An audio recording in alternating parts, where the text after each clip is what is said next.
एक दिन बादशाह अकबर के मन में आया कि क्यों न बिरबल को ही बुद्धू बनाया जाए।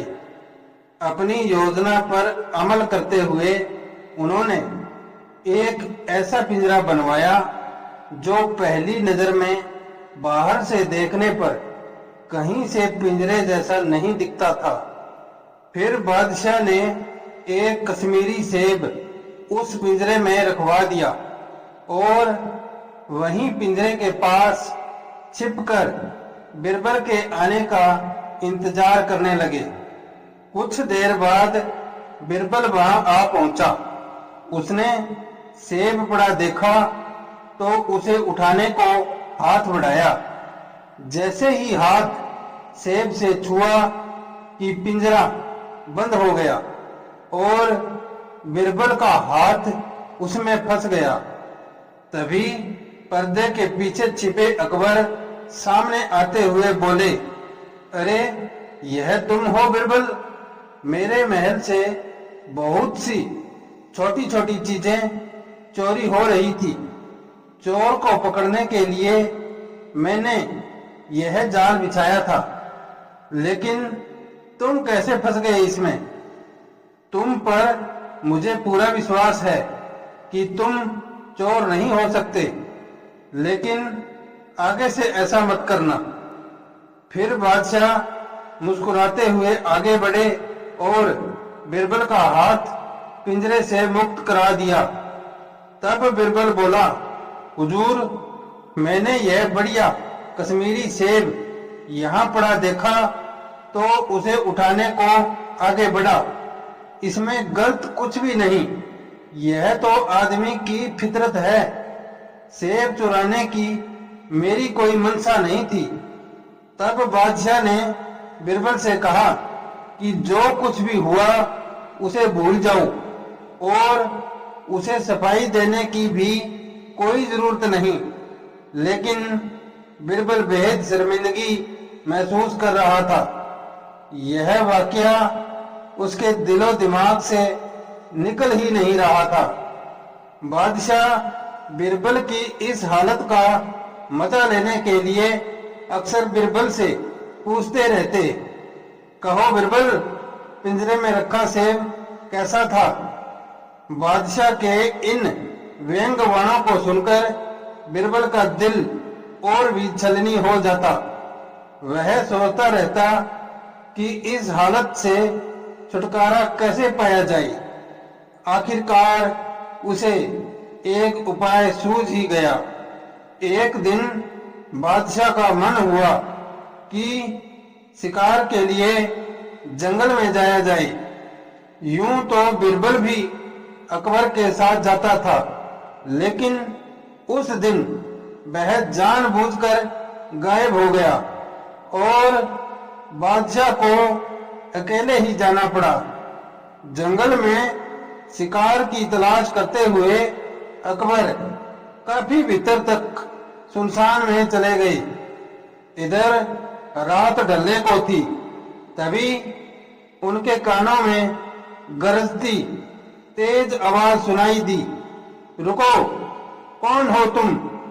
घोड़े से नीचे उतरो जल्दी।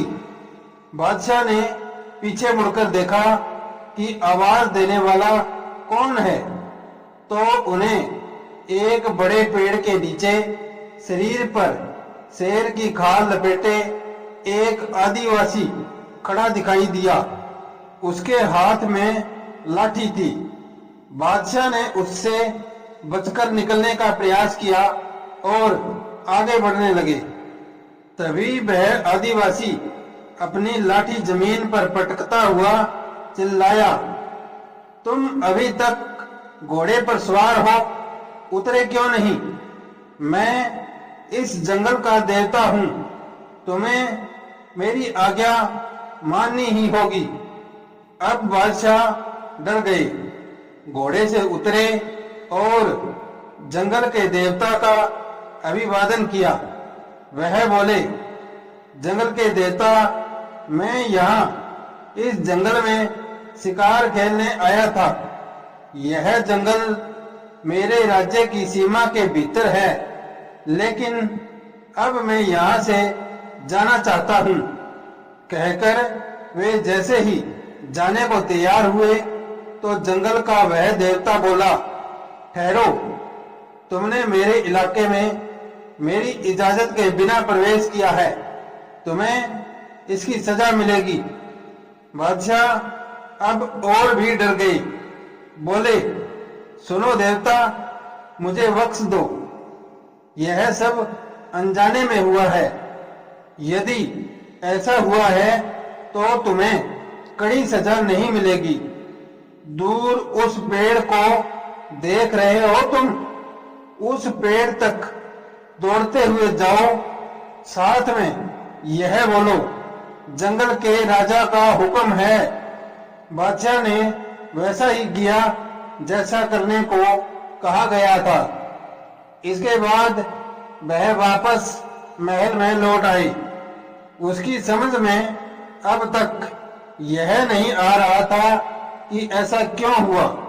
वे तो पहले भी कई बार शिकार खेलने उस जंगल में जा चुके थे।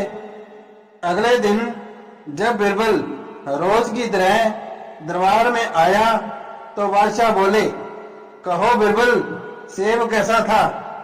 वैसा ही जैसा जंगल का देवता था, बिरबल ने तुरंत जवाब दिया।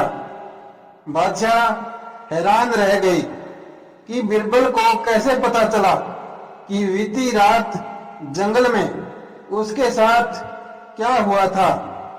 हैरानी भरे स्वर में बोले अकबर, बिरबल, तुम्हें जंगल के देवता के बारे में कैसे पता चला?